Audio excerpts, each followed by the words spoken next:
अब तक तो हमारे पास ऑप्शन नहीं था कि हम लोग ऐसे ही बैठे रहते थे कि चलो, अब तक हम लोग ये समझते थे कि अरे इसको वोट करेंगे तो वो जीत जाएगा, उसको वोट करेंगे तो वो हार जाएगा। लेकिन कभी हमने नहीं सोचा कि हम भी जीत सकते हैं, हम भी जीत सकते हैं ना, एकदम जीत सकते हैं।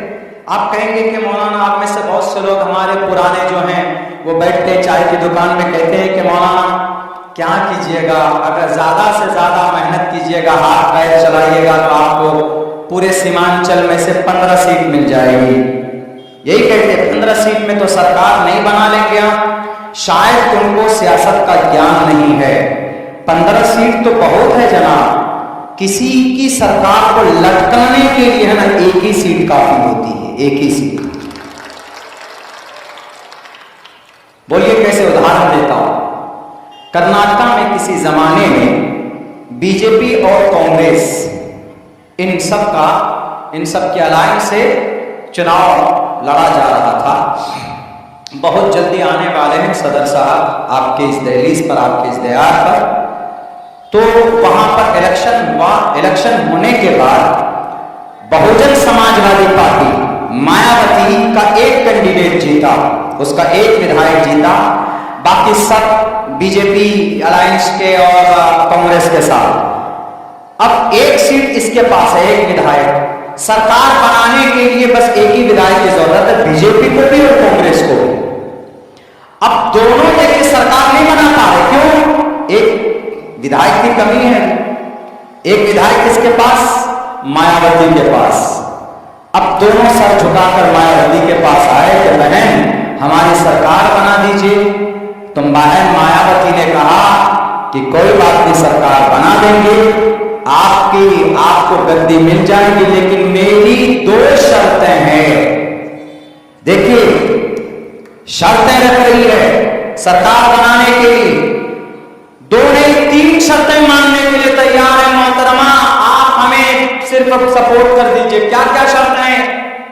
का सबसे पहली शर्त तो यह है कि जितने भी हमारे मायावती जी चमार बिरादरी से आती, चमार बिरादरी को नापाक समझा जाता है, नापाक छूत मानते हैं, अछूत मानते, शुद्र यानी नापाक, अनटचेबल, उसको टच नहीं कर सकते, अगर टच करेंगे तो नापाक हो जाएंगे, ब्राह्मणों का मानना।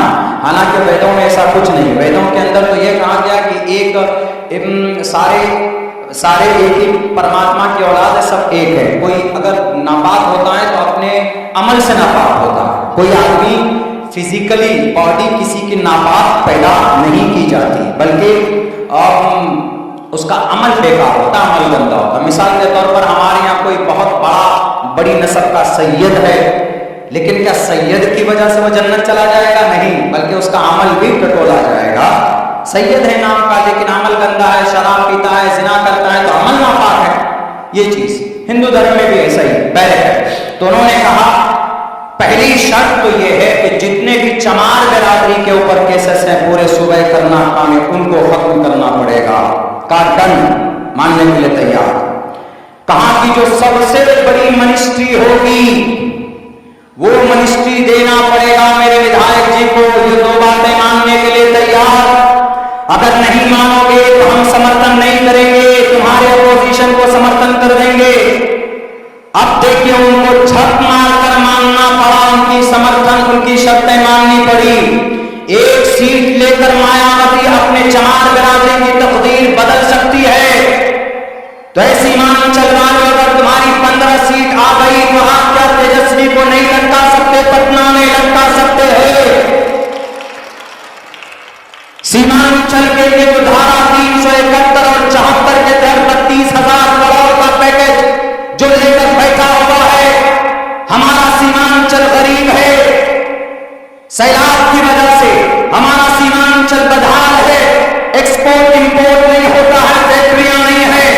अगर इस धारा के तहत अगर आपका विधायक होगा तो वहां पटना के अंदर बैठकर उनके हलक से निकालकर आपका हक आप तक पहुंचाएगा। अभी अब तो ईमान तले तनहा है, इन्होंने 800 साढ़े 800 करोड़ रुपए का काम किया है। अगर ये 5 लोग होते तो तेजस्वी की नींद हराम करते और नीतीश कुमार की भी नींद हराम करते। इसीलिए सरकार बनाने के लिए 75 सीट 100 सीट की जरूरत ही नहीं है। अरे आप 15 सीट 10 सीट लेकर अपना हक ले सकते हैं। अगर आप 10-15 इतनी मार्जिन से सरकार अटक जाती है, तेजस्वी किसने रोका? 12 या 13 सीट चाहिए उसको।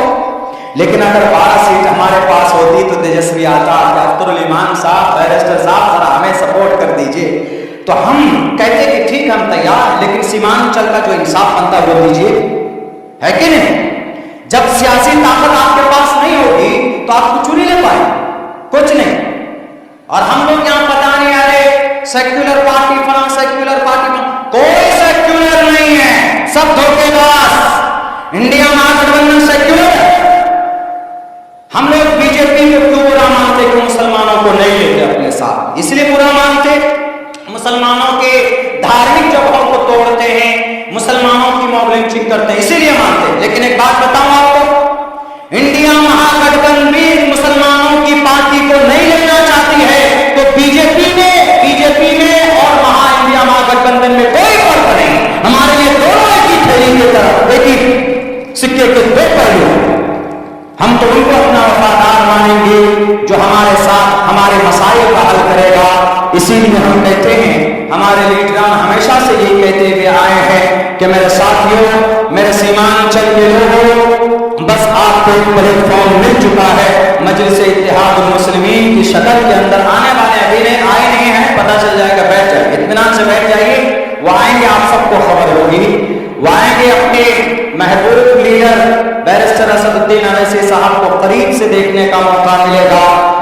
वो हमारे और आपके लिए आवाज बुलंद कर रहे हैं, इसलिए उनको समर्थन करना, इसीलिए उनको सपोर्ट करना हमारे लिए बेइंतहा जरूरी। इसलिए मुसलमानों, इस बार हम सब अपनी पार्टी का जो भी यहां से कैंडिडेट होगा, आंख बंद करके उनको समर्थन देंगे, अपना वोट देंगे कि नहीं देंगे? और जितने भी लुटेरे चले हुए उन सबको भी सबक सिखाएंगे। इसीलिए सीमांचल की तकदीर बदलेंगे, और जो लोग सीमांचल के साथ जिन्होंने नाइंसाफी की है, उनको उनके औकात दिलाने की और दिखाने की बहुत जरूरत है। अभी पिछली बार आपने 5 सीट जिताया था, इस बार सीमांचल की धरती से कम 15 होना चाहिए, ज्यादा से ज्यादा पूरी हो तो